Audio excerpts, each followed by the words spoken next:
Hari Om. Vakratunda Mahakaya Suryakoti Samaprabha Nirvighnem Kuru me Deva Sarvakaryeshu Sarvada. Guru Brahma Guru Vishnu Guru Devo Maheshwaraha Guru Sakshat Param Brahma Tasmai Shri Gurave Namaha. Om Sahana Bhavatu Sahanau Bhunaktu Saha Viryankaravaihi Tejasvinabhaditamastu ma vidvishavaihi. Om Shanti Shanti Shanti.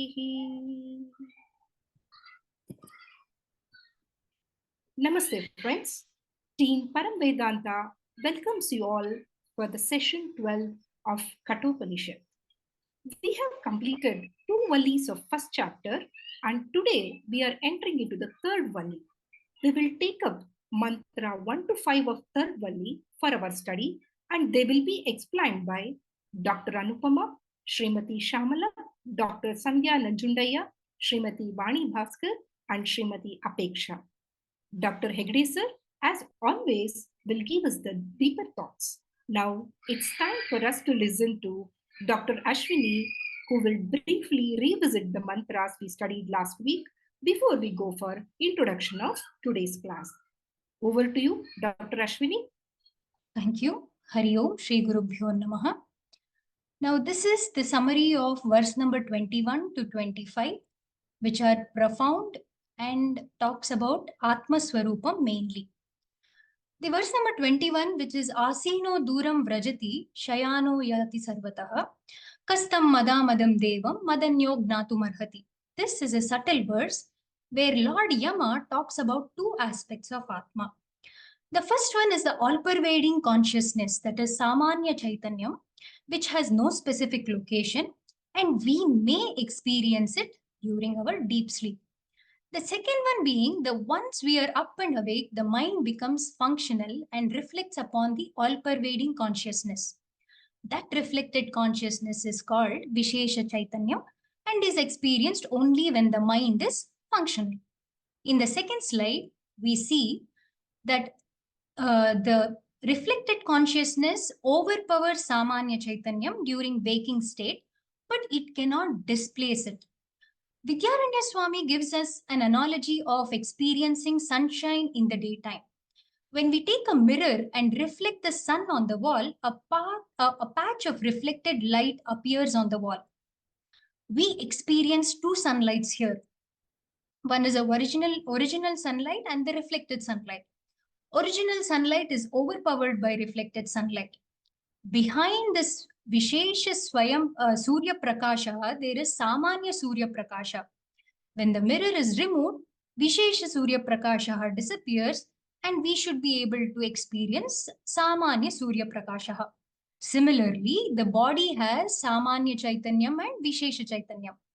Vishesha Chaitanyam is formed because of the active mind, analogous to the mirror here.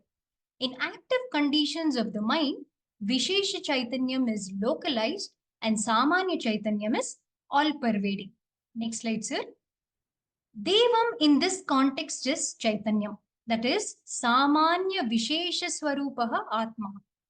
Mind alone, which is the reflecting medium, experiences pain and pleasure, and when mind is resolved in sleep, these experiences fluctuate.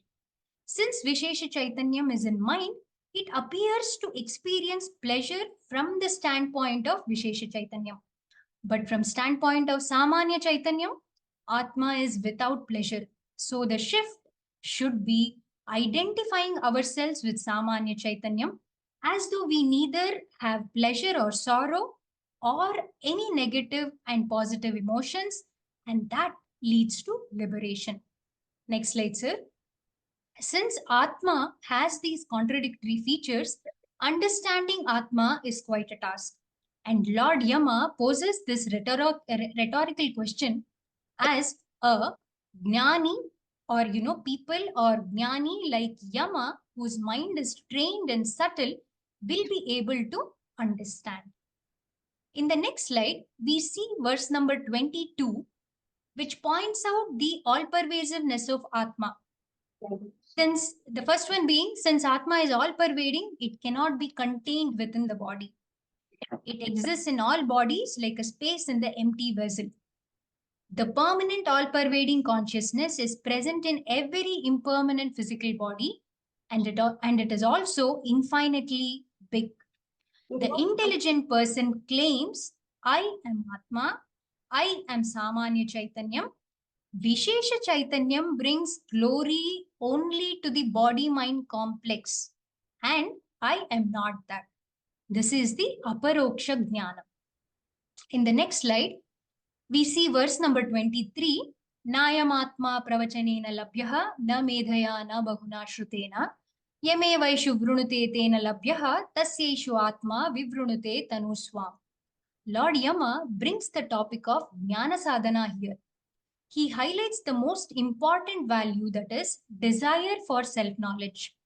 If the knowledge is acquired only for the academics, it cannot bring any benefits. The blessing from this knowledge is proportional to the sincerity or the desire that we have. One has to be a Tivra Jignasu or a Tivra Mumukshu. A sincere seeker intensely feels the fire of samsaras. That is tapatriyas, we all know, Adhyatmika, Adi Bhautika, and Adi Daivika Tapa, and seeks Brahmavidya to quench that fire. Choosing Atmajnanam over all other sadhanas is Atmavarnam, and all other sadhanas are made meaningful only by Mumukshatva. The secondary sadhanas that are enumerated here are Pravachanam or Vedadhyanam, which is to learn to chant Vedas, which uplifts person spiritually. The second one is Medha. Here it is memorizing Vedic text and understanding its meaning. It's mostly the ability to receive and retain the Vedas. In fact, all our classes are built on previous class. Just to help all of us remember previous lessons, Sir stresses on recapping them. The third one is Shravanam, which is repeated listening for a length of time to teachings from a competent acharya or a guru. Here, the difference, Adhyayanam is to learn to chant, which comes from Shabda Grahanam. The second one is Shravanam, which is Artha Grahanam, understanding its meaning as well. All these sadhanas can be fruitful only when the seeker pursues Atma with intense desire. In the next slide, we see verse number 24. Verse number 23 and 24, they describe essentially the sadhana chatushtaya sampatihi. The sadhanas highlighted in this verse are morality. The first one is morality. A morally sound person is guaranteed moksha than a person who lives immorally. That is dushcharitam. Second one is self-control, damaha or indriya nigraha. Most important sadhana is sense control. Lord Yama calls one without self-control as ashantaha. Then the third one is vyavasatmika buddhihi, which is very important, which is focused mind, having control over the mind and with a clear direction. Tattva Bodha calls this as chitta samadhanam. In the neach slide, we see verse number 25, which is yasya brahma cha kshatram cha ubhe bhavata odanaha mrutyuryasyopa ka ittha veda yatrasaha. In this mantra, Lord Yama returns to the topic of Atma Swarupam and talks about the idea that Atma is Srishti, Sthiti and Laya Karanam. The principle from which world arises, remains established and ultimately resolves into. He focuses on Atma as Laya Karanam, which swallows the whole creation at the time of Pralayam. He shows that the time is an integral part of creation. Even in the modern physics, the theory of relativity also determines that the time and space are not separate from creation. Lord Yama says that creation along with time arose from Atma and are also swallowed together by Atma. So creation is like main dish and space is like the side dish. What is implied here is that Atma is beyond time and space and they are within Atma. Hence, Atma is Desha, Kala, Srishti, Laya Karana. This brings us to the end of first section of first chapter. Hari Om, Shri Gurubhyo Namaha. Thank you. Thank you very much, Dr. Ashwini. That was a very clear explanation of some of the difficult and important verses that we studied in the last class, particularly your explanation about understanding what is this original consciousness or Samanya Chaitanya and what is this reflected consciousness. Now, this understanding will be important even for some important verses, the first and second verses that we will be studying, mantras in this class. Sada Shiva Samarambam Shankaracharya Madhyamam Asmadacharya Paryantam Vande Guru Paramparam. Om. This is a hypothetical story, and I want you to imagine as if you are a character in the story. A man was traveling on a train, and he wakes up in his berth utterly confused. He does not know where he is going, and more than that, he does not know who he is. He checks his ticket. He finds that he's got a valid ticket. He checks his wallet. He finds there is enough money to take care of this journey. So for the time being, he is comfortable. He looks all around. Everybody is also comfortable. So he does not press the panic button to tell others that he's a little confused. He gets into a little dialogue with other people, and soon he realizes that he is not alone, in the sense that he does not know himself, he does not know where he's going. But this is the same story for everybody else. Everybody else is very active doing whatever they are doing. But these two fundamental questions that they are going, what they are doing, who they are not aware of. They know that they have an intermediate destination, but they do not know what is the final destination.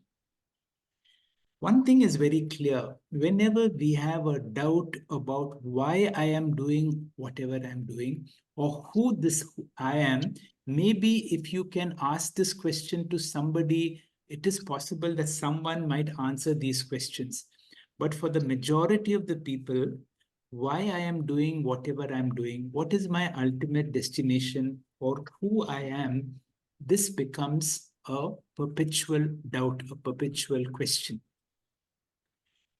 When we study the scriptures, these are the questions which are asked in all these classes. What am I fundamentally here for? I'm so busy doing all these activities. Now, what am I doing? Which is my home?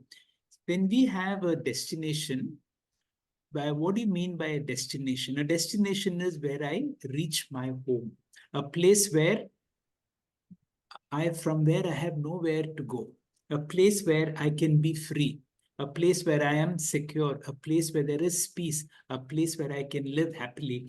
Ultimately, all of us are really searching for only one thing, that is to be a Jivan Mukta. But we don't know these terms. Normally, for most people, if I can call normal people, we are considered as little abnormal people. Moksha or Paramapurushashtha is not a destination for only one reason. People do not know what is the meaning of moksha or Paramapurushartha. Indirectly, all our efforts are directed towards moksha or Paramapurushartha.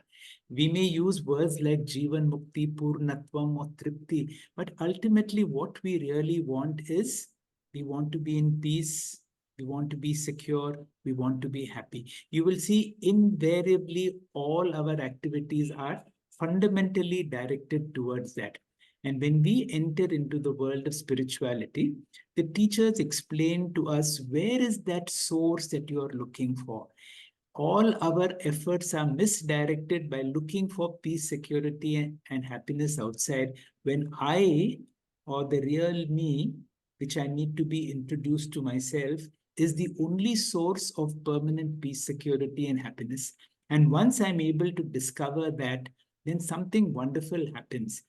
Anything that happens to this body, anything that happens to the world around me, will not affect me so adversely. And that is the whole purpose of this spiritual journey. In today's verses, especially the third, fourth, and fifth verses, we will be attending to, we will be discussing what is called this Ratha Kalpana.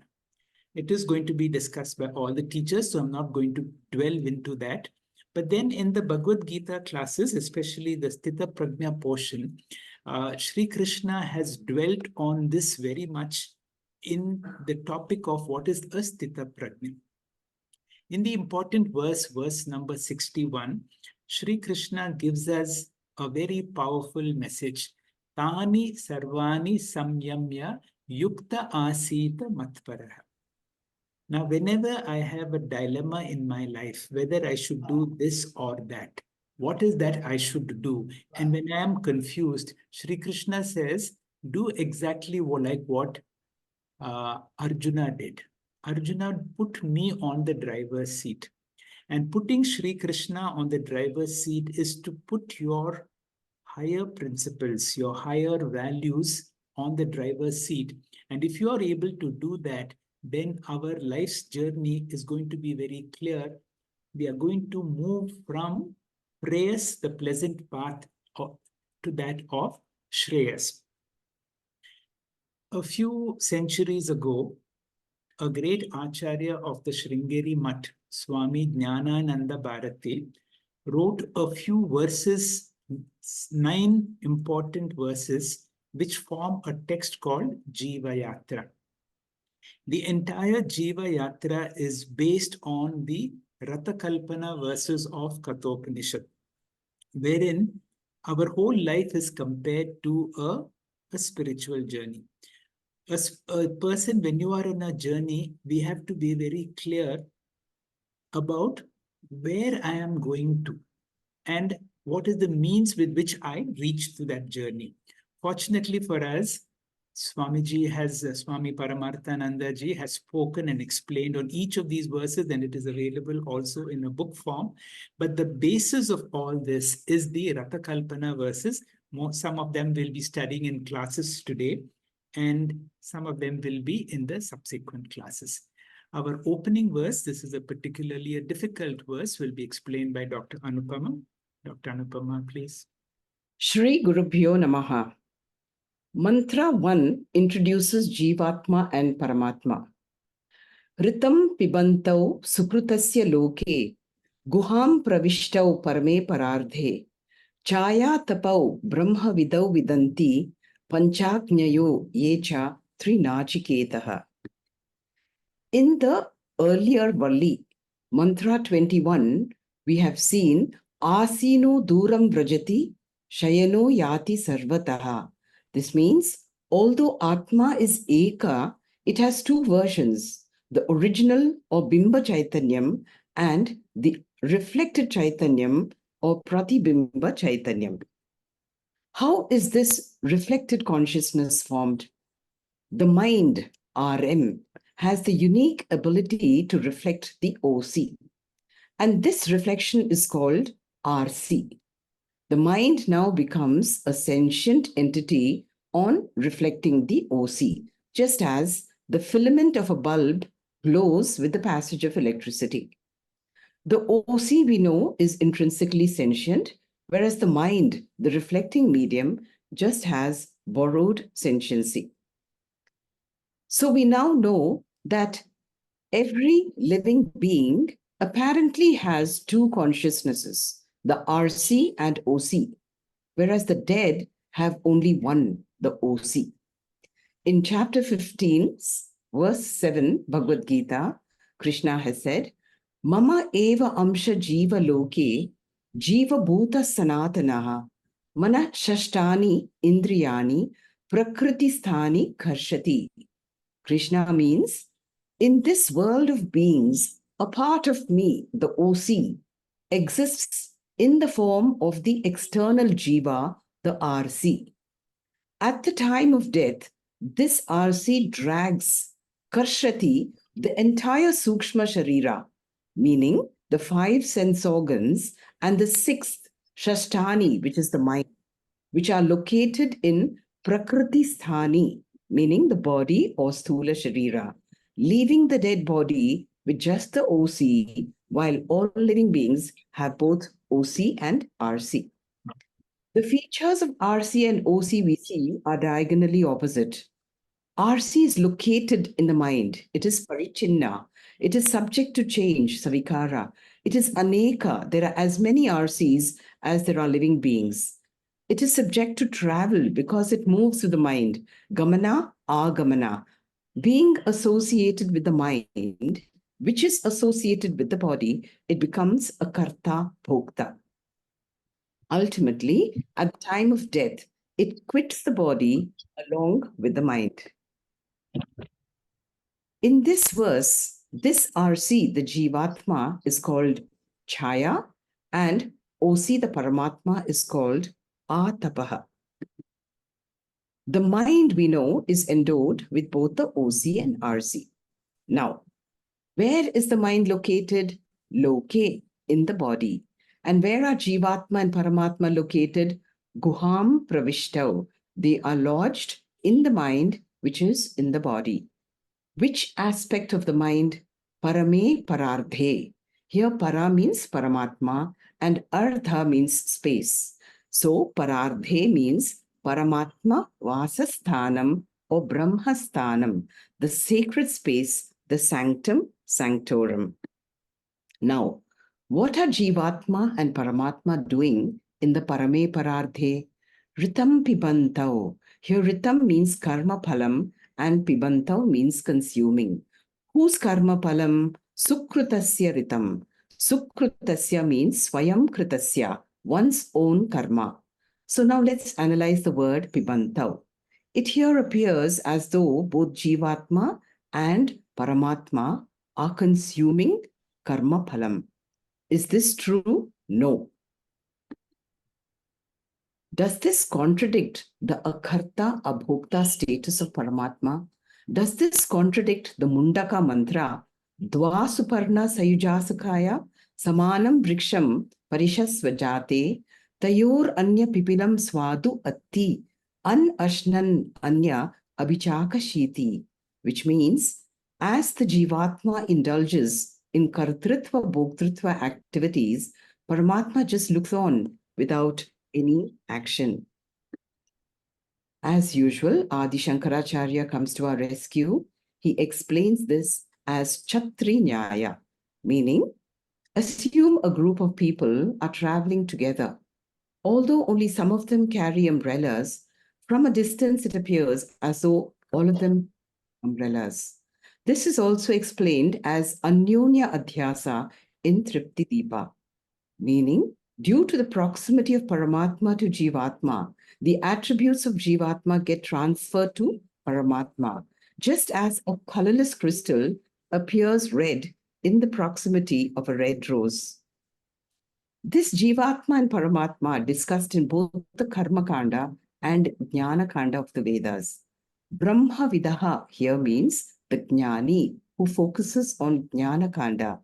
The Jnanis focus on the Preya Marga, whereas the Karmis focus on Karma Kanda. Being ritualistic, they are called Panchagnas or Trinachiketas. They focus only on Jivatma, the Preya Marga. We have the free will to choose. Thank you. Thank you very much, Dr. Anupama, for explaining a very difficult verse. And whenever you have a difficult verse, we have the explanation for this by Adi Shankara, and of course, none other by Swami Paramarthanandaji. And some of these verses we need to really break our head to understand that we are a mixture. There is something of the ordinary, which is our body-mind complex, and there is something of the extraordinary. Where is that extraordinary? That is what is being discussed in Guham Pravishta. Guham Pravishta means in the cave of my heart. That means cave of my heart. Although the scriptures use the word heart, it is supposed to be in the mind. Parame. So therefore, there are two aspects of it.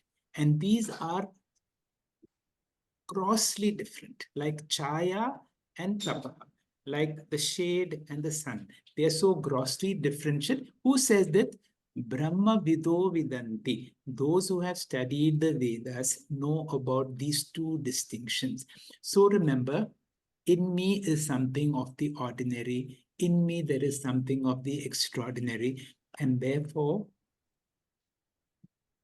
in all our transactions, let me become aware of this ordinary body-mind complex, which is the house of someone of the extraordinary. When I have two of them, why should I claim this body-mind complex and suffer limitations? On the other hand, let me claim the higher I, and you will see a little more clarity in the next verse, which will be explained to us by Shamala. Shamala, please. Hari Om. Shri Gurubhyo Namaha. In this section, the teacher Yamadharmaraja is going to deal with three topics: Atmajnanam, Atmajnana Sadhanam, and Atmajnana Phalam. Before he begins with that topic, he gives an introduction in the first two mantras, of which we have seen the first mantra in which Jivatma and Paramatma have been introduced. Yamadharmaraja says in the second introductory mantra, Yah Seturi Jananam Aksharam Brahmayatparam Abhayam Titirshatam Param Nachiketam Shake Mahim. Next slide, please. The Jivatma introduced in the previous mantra is a Karta and a Bhokta, which can be expressed only in human birth. So, how lucky we are that we have got a human body. Therefore, as a human Jivatma, we have Kartrutvam and Bhoktrutvam. The Jivatmas can have Purusharthas, means what? Goals, destinations, ambitions, objectives. The Purusharthas are divided into four: Dharma, Artha, Kama, Moksha. But in Kathopanishad, these four Purusharthas were reduced into two: Shreyascha, Preyascha, Manushya Tau Samparitya Vivinakti Dhiraha. So, Shreyas means spiritual goal. Preyas means a materialistic goal. And if these two goals are possible, there must be corresponding two paths also. If the sadhyams differ, the sadhanas also differ. If the ends differ, the means also differ. If the goal is spiritual goal, the marga is Jnana Marga. If the goal is material goal, the marga is Karma Marga. And that is the idea given in this mantra. Next slide, please. Shake Mahim. So, we, the Jivatmas, can accomplish these two possible goals. What are they? Number one, material goal, which is accomplishable through which marga? Nachiketagum Shake Mahim. We can accomplish the material goal through the Nachiketa ritual, Nachiketa fire. And the Nachiketa ritual is given a title, Yaha Ijananam Setuhu. Yaha means the Nachiketa ritual is Setuhu.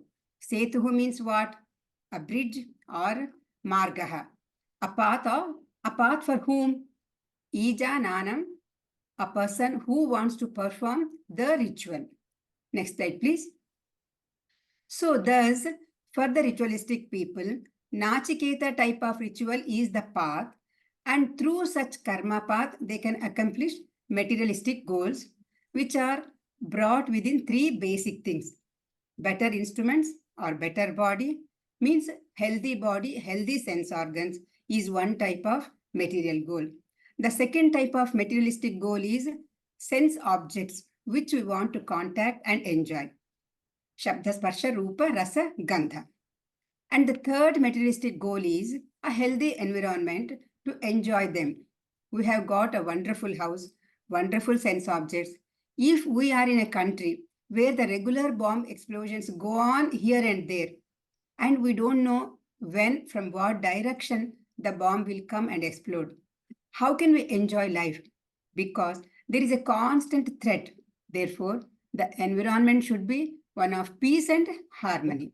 These are the three basic material goals of all human beings: better health, better sense objects, better environment. So, thus, Ijanana Setuhu Karma. Next slide, please. And there are some other people who are interested in that supreme, the highest, Aksharam Brahma Yat Param, for whom the infinite Brahman is the means.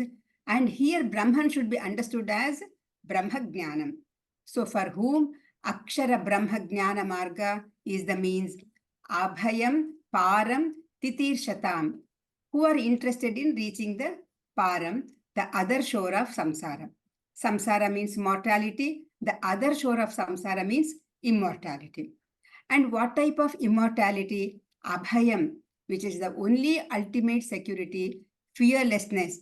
And therefore, they have understood that the entire materialistic field is insecure. And the only security is Bhagavan or Brahman. And therefore, Abhayam Param Titir Shatam. Next slide, please.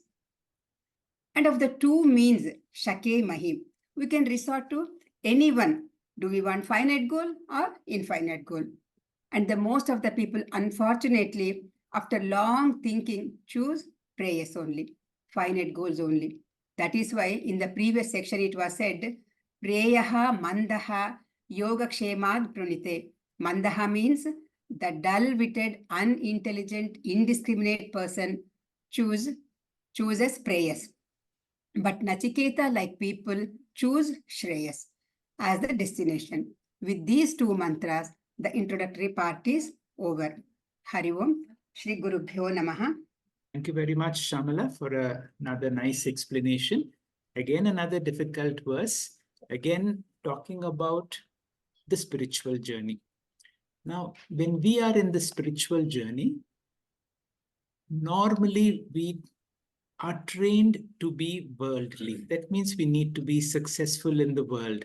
But then a few of us have been drawn into, by thanks to the acharyas, that there is something that you can live in this world, but pursue something which we call the spiritual world. Now, in the spiritual world also, this particular verse talks about when you have, now from now on, we are taking a spiritual journey, and now the Ratha Kalpana session of the verse starts. When you have a journey to go, and when you are on the crossroads, there is a temptation to go along the worldly path. But then, thanks to the Guru, thanks to the Shastras, thanks to our parents, we have a certain amount of a religious background. And because of the various religious background, we are into prayers and certain forms of religious practices. When we are in religious practices, if you take the right path, which I have written as a spiritual path, there is an offshoot. And that offshoot is, if you take the Nachiketa Agni, that means if you become too much into rituals, you can choose a path where you have a good life hereafter in the path of heavens. But then when you enter into Brahma Vidya, we are told, don't get caught up into short-term gains of heavens. While you are alive, try to understand who is that conscious principle that indwells into your heart, and can we dwell on it, and can we be able to realize on that? And if you're able to realize that, then our spiritual journey becomes fulfilled, and the whole of the Kathopanishad, the whole of the Bhagavad Gita, the whole of the Vedanta is to help us to, whenever we come into these crossroads of our life, whether I'm taking the worldly path or this religious path. In the religious path, am I taking the ritualistic path which takes me to the heavens, or take me to the path of knowledge which helps me to understand? From now on, we enter into the spiritual journey, which will be led to us by Dr. Sandhya Nanjundaya. Dr. Sandhya, please. Hari Om. We start from verse 3 to 9, describing the Ratha Kalpana, which has already been mentioned earlier. Atmanam ratitam vidhi, shariram ratamevatu, buddhim tu sarathim vidhi, mannaha pragnamevacha. Know the Atman as the Lord of the chariot, the body as the chariot, intelligence as the driver, and the mind as the reins. This is the very famous Ratha Kalpana described here, mentioned in the Gita, and so on. Now, next slide. Now, why does he describe the Ratha Kalpana itself? Here, you must remember that earlier, the major form of transport, including the Mahabharata war, was only the charioteer, the chariots, the horses, and all that. So let us look at our life as being also fighting a battle between the Shreyas and the Preyas.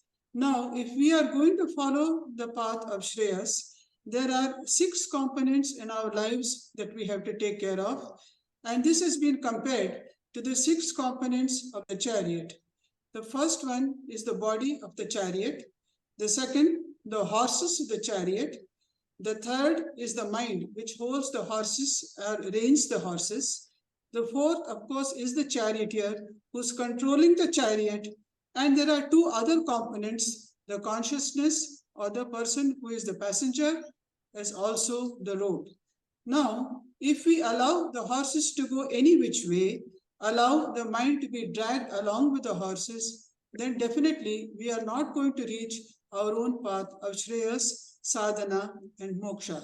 So here we also have to compare our body to this. Our senses are the horses, our mind is the reins. Instead of dragging ourselves along on the sense path, we should be allowed to rein the mind, and the mind is being reined in turn by the buddhi or the intellect.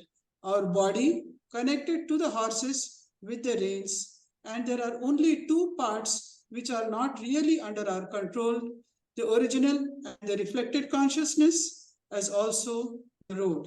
So it is up to us to first of all control the karmendriyas, the jnanendriyas, which are all the horses, control the mind through the buddhi, and therefore allow us to reach our destination. Next slide. Now, this is a synopsis of the entire sadhana that we have to do to get moksha. Now, of course, we know that our body has to be in a healthy condition, but most importantly, our senses have to be controlled. Now, let us look at our eyes. When we look at any object, what happens? It goes through the body, through the brain, and then goes into the mind. Once things go into the mind, there is a sense of knowledge. We have seen a tree before. For instance, we perceive what we see, we recognize it, and later on, based upon what we see and recognize and our feelings or emotions, then we act upon what we see. Now here, when our senses are under control, we are not so swayed by the senses that every little thing that we see, we really want. So Damaha, which has been mentioned earlier, is a main type of sadhana that we have to have. We have to understand that the horses controlled by the mind controlled by the intellect. Now, our mind has to have clear understanding, emotional resilience, emotional ability to understand and not keep on reacting to whatever we see. And that is possible only by complete control by our own intellect. Our intellect is based on upasana, the Guru's teachings, the Shastra's teachings, the Shravanam, Mananam, and Nididhyasanam that we do. That is knowledge, reasoning, and understanding. So our intellect should be the one that controls the way we go and not the mind running after the horses. So our intellect here, based on Shravanam, Mananam, and so on, is the one that is going to really lead us on the spiritual path to moksha. Next slide. Now, this is a little easier example for us. We are very familiar with driving our car, and we know that when we get on the road of Shreyas, we want to go smoothly. We don't want to swerve from side to side. we want to go at a good speed and reach our destination as quickly and as safely as possible. Here, the car and the steering are our body, but the main important person is the man who drives the car. And this is done with our mind. We look at our object, we know how fast to go, where to go, and keep going in that direction. Now, what happens if we do not know where we are going? Well, here is the part of the intellect or the GPS that we use. We switch on our GPS and the GPS tells us where to go. And our intellect here is compared to the Viveka and Jnana intellect, the charioteer, the GPS telling us where to go. So we go straight all over the place is not done. We go straight to our destination. Now, this Ratha Kalpana has been mentioned in the Srimad Bhagavatam and other things. So let us control our intellect. Let us understand the whole path that we have to do, and let us go properly, safely, easily, and quickly. By Guru's grace, by God's grace. Hari Om. Thank you very much, madam, for giving us a very clear introduction to this Ratha Kalpana. Subsequent speakers will be speaking more details about this. Vani, please. Hari Om. So in the previous verse, that is verse number 3, we saw the Ratha Kalpana. Jivatma to be the master of the chariot, physical body to be the chariot, intellect to be the charioteer, and mind to be the reins. The purpose or goal of Jivatma is to attain self-realization. So the chariot is on a journey towards enlightenment. The journey is from ignorance to knowledge.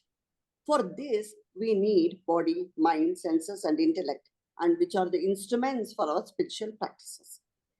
The chariot can be compared to our modern day Uber. The Uber car is moving not because the wheels are moving or the driver wants to go. It is moving towards the destination of the passenger.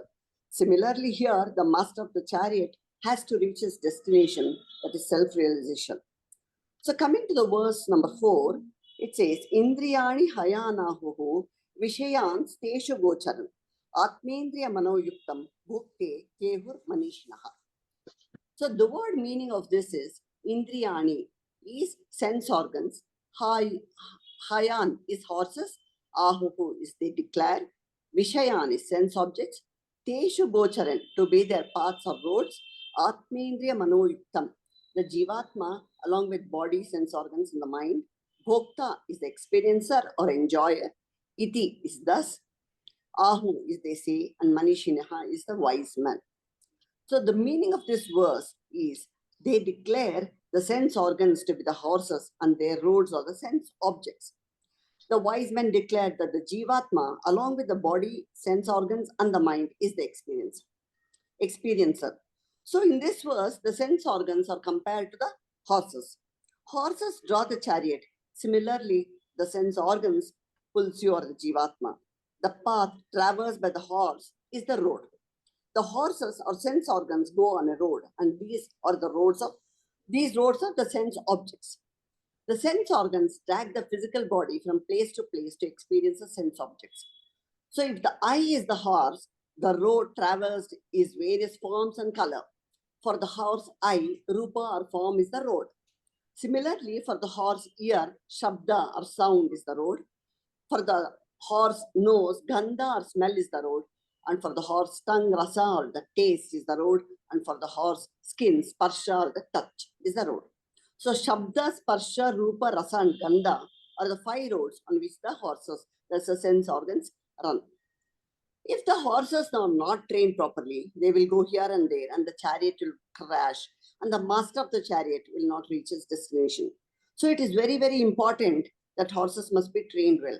That is, our sense organs must be trained well to choose what is right, what is wrong, what is the Shreyas path and what is the Preyas path. So the next line says, Atmendriya Manoyuktam Bhokte Tehur Manishinaha. So Manishinaha here means the wise people or the rishis. So the wise people declare that the true entity in us who seem to experience the joys and sorrows of life is not the Atman, the all-witnessing intelligence, but the conditioned Atma or the Jivatma. So here, Shruti definitely makes a differentiation between the two entities in us. So one is the Prakriti, that is body, mind, sense organs, and every part of this universe. And the other is the Purusha, the Atma Chaitanya. So the Jivatma is a combination of Prakriti and Purusha. The properties of Prakriti, that is body, mind, sense complex, are imputed onto Atma Chaitanyam, and properties of Atma Chaitanyam are imputed onto the body. So as Dr. Anupama said, so in the presence of a rose, red rose, the clear crystal looks red. So same way here, the Atma Chaitanyam, which is our essential nature, is not limited by time and space, gains the limitation of the body as its own limitation, and body, which is inert and insentient, becomes a conscious thing possessed by consciousness. So body is acquiring the properties of Atma, and Atma is imputed with the properties of body. So the Supreme Self, the Atma Chaitanyam, conditioned by the body, mind, and sense organs, is the Bhokta. Bhokta is the experience or the enjoyer. So the wise man, that is the rishis, declare Jivatma, along with body, mind, and sense organs, is the Bhokta or the experiences. Hari Om. Thank you very much, Vani, for giving us another nice approach to the same life journey or Jiva Yatra. We have one more explanation, one more mantra, which will be explained to us by Apeksha. Apeksha, please. Yes, Hari Om, sir. Next slide. So in this slide, it's a very interesting slide and it explains the previous verses even more. It says, suppose there is one who is without discrimination and always with an undisciplined mind, his sense organs will be uncontrollable like the unruly horses of the charioteer. So basically it talks about the importance of discipline and why our thoughts are very, very important. Next slide, sir. You look at this picture, you are seeing different types of vehicles, right? So the first question that comes up, what if is this vehicle, that the vehicle that you have is your friend or enemy? For example, if we take a car or a helicopter or a boat or any of this vehicle, if the vehicle is fit in absolute great condition, it will be your one of the best friends because you can travel all over the world, you can reach wherever you want to reach. But what if the vehicle is unfit? For example, the brakes are not working, the petrol is leaking, nothing is working in the vehicle and it's not in your control. Then imagine you are driving this vehicle on a road, you might reach anywhere. You might fall down, you might, in the pit, or you might, crash. Anything can happen. So you don't know. So if the vehicle is unfit and not in your control, it is your enemy. So when the vehicle becomes an enemy, it takes you to a different destination. For example, if you want to go Jaipur to Agra, then you might not reach Agra, you might reach somewhere else. It might take you to Yamadwar also. So when we talk about vehicle, here just think about your mind as a vehicle. So now replace all these automobiles that is shown in this slide, replace it with your mind. So is the mind, which is your vehicle, is your enemy or friend? That is what the question that we need to ask ourselves. Next slide, sir. So when you ask this question, so you'll realize that we should try to transform our mind, because mind and our sense organ is the reason why we are unhappy all the time, or it is the one which is giving us the unhappiness. So we must pay attention to ourselves, to our mind, and transform it. It says the study of own mind is important to be able to efficiently function, and we realize that I am always, my essential nature is of happiness. Next, sir. Next slide, sir. So what is the importance of these two pictures that are given here? So, intellect, it talks about if your intellect is not well developed, it is undisciplined, and you have never taken care of it, the sense organs will be unruly, like the picture below, right? You can look at the horse, it's unruly, it is not listening to you, and it will just make you go to places, and such a person will never be in charge of his lives. Whereas in the above picture, you can see the intellect is controlling all the sense organs. That is what is required in our life. And only one very important thing that we have to understand, we might think that reading the shastras and having a guru can make us reach our destination. Yes, that is true, but we have to remember only ourselves like I'm talking about myself, only you, the individual, can take charge of your own life. The gurus and the shastras are only there to aid you, right? So Lord Krishna was there to aid Arjuna. Only Arjuna could have taken control of his mind and went on to win the war, right? So that is what you have to remember. You are supposed to take charge of your life, make it disciplined through your intellect, and ensure that you go in the right direction and not like the unruly horses. Next slide, sir. So we have seen, right? Thoughts are the seeds of everyone. That is why we should, how can we transform our mind? Just watching our thoughts, because that is what, there's a very beautiful saying which you can see, watch your thoughts, they become your words. Whatever we are thinking, if we are aware of our thoughts, that will help us, transform our mind. Watch your words because they become actions. Watch your actions, they become habits. Watch your habits, they become character. Watch your character, they become your destiny. So thoughts lead to words, words leads to actions, actions leads to habits, habits leads to character, and that in itself leads to your destiny. So thoughts are the seeds of everything. Hari Om, sir. Thank you, Apeksha, for another very convincing explanation of the importance of all the factors required for a very successful spiritual journey. With that, we conclude today's class. Radha Ravi, please. Thank you, Hegde sir, and all the speakers of the day for a wonderful session. Thank you all, friends, for your active participation in this divine journey. On coming Monday, 29th January 2024, let us tune in for Gift 11 session. Now, let us conclude this session with Shanti Mantra. ॐ पूर्णमदः पूर्णमिदं पूर्णात् पूर्णमुदच्यते पूर्णस्य पूर्णमादाय पूर्णमेवावशिष्यते